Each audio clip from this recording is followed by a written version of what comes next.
സാധാരണ ഗുരുശിഷ്യ ബന്ധത്തിൽ ശിഷ്യനെ പ്രോത്സാഹിക്കാൻ വേണ്ടി പല സാഹചര്യങ്ങളും ഗുരുക്കന്മാരൊരുക്കും. ഗുരു ശിഷ്യനും കൂടെ പോവാണ്. അപ്പം വേറൊരു വഴി കൂടെയാണ് പോയത്. അപ്പം ഗുരു ഈ വഴിയെ പോകുന്നത് എന്തിനാണ് ചോദിച്ചു. അപ്പം ഈ വഴി കുറച്ച് കുറുക്ക് വഴിയാന്ന് തോന്നുന്നത്, അതുകൊണ്ടാണ് വേഗം പോകാൻ പറ്റുന്നത്. അപ്പോൾ അത് വഴി നമുക്ക് പരിചയമില്ലാത്തതാണല്ലോ ഗുരു.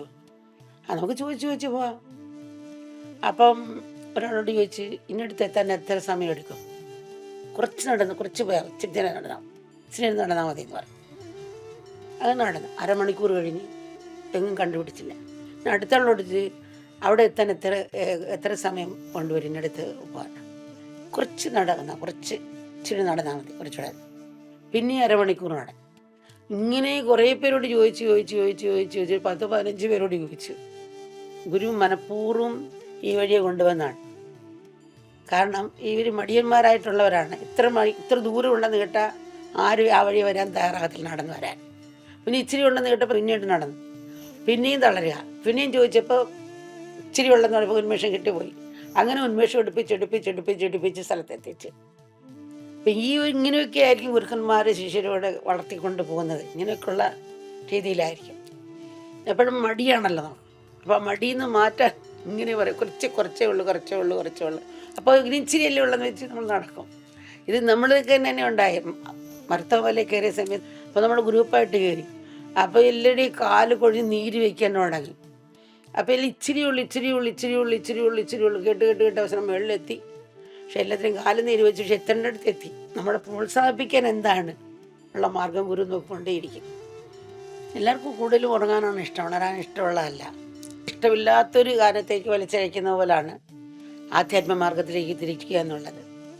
അതിലേക്ക് തിരിച്ചു കൊണ്ടുവരാൻ വേണ്ടി പ്രോത്സാഹിപ്പിക്കുകയും ആശ്വസിപ്പിക്കുകയും എന്നാൽ ചിലടത്ത് ശാസിക്കേണ്ടടുത്ത് ശാസിക്കുകയും അങ്ങനെ ആയിട്ട് മുന്നോട്ട് കൊണ്ടുപോകുന്നവരെ.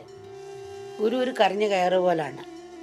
അമ്മ കുഞ്ഞിനോട് ദേഷ്യം മുഖംമൂടി വെച്ച് നമ്മുടെ ഉള്ളിൽ കുഞ്ഞിന് ദേഷ്യമില്ല, കുഞ്ഞിൻ്റെ നന്മ മാത്രമാണ് അമ്മ ആഗ്രഹിക്കുന്നത്, കൊച്ചുകുഞ്ഞിൻ്റെ.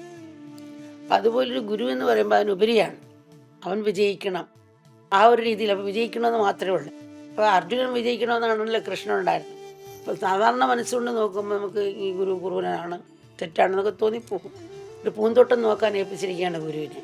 അതിലൊരു പൂവിൽ ഒരു പുഴു ഇരുന്നാൽ അതിൻ്റെ ഉള്ളി എടുത്ത് കളയും, അല്ലെങ്കിൽ ആ പൂന്തോട്ടം മൊത്തം നശിപ്പിക്കും. ഗുരു സൂക്ഷ്മദർശിനിയെ പോലാണ്, ചെറുതിനെ വലുതാക്കി കാണും. ശിഷ്യൻ്റെ ചെറിയ കാര്യങ്ങളും വലുതായിട്ട് കണ്ട് അതിനെ മാറ്റാൻ നോക്കുകയാണ്. ചെറുതിൽ വലുതിനെ കാണണമെന്നാണല്ലോ പറയുന്നത്. ഇപ്പം ചില മക്കൾ തന്നെ ചോദിച്ചു, അമ്മ 100 കോടി ഗവൺമെൻറ്റിന് ദാനം ചെയ്ത് ഞങ്ങൾ അരക്കട്ട പോയതിന് അമ്മ ചോദ്യം ചെയ്യുന്നു എന്ന് ചില മക്കൾക്ക് സംശയം ഉണ്ടായിരുന്നു, സംസാരിക്കുകയും ചെയ്തിട്ടുണ്ട്. ഒരു കട്ടയ്ക്ക് 10 രൂപയുണ്ട്. അതിനകത്തുള്ള ഉപയോഗവും ഇതുണ്ടാക്കാൻ കഷ്ടപ്പെട്ടവൻ്റെ കഷ്ടപ്പാടും ഒക്കെ ചിന്തിക്കുമ്പോൾ ഒന്നും നമുക്ക് തള്ളാനില്ല. അതിൻ്റെ സ്ഥാനത്ത് കാണും. ഒരു കട്ട 2ആയിട്ട് പൊട്ടിച്ചിട്ട് അരക്കട്ട വയ്ക്കുന്ന സ്ഥലമുണ്ട് കെട്ടുമ്പോൾ. അപ്പോൾ അത് വേസ്റ്റായിട്ട് കണക്കാൻ നോക്കുമോ? അപ്പം അങ്ങനെ ഓരോന്നാണ് നമ്മൾ മനസ്സിലാക്കേണ്ടത്. 5 രൂപ എന്നത്രയും കടന്ന് നമ്മൾ ഇട്ടിട്ട് വരുമോ? ഇല്ല. കഷ്ടപ്പാട് അമ്മയും അനുഭവിച്ചിട്ടുണ്ട് ഒരു കാലഘട്ടത്തിൽ.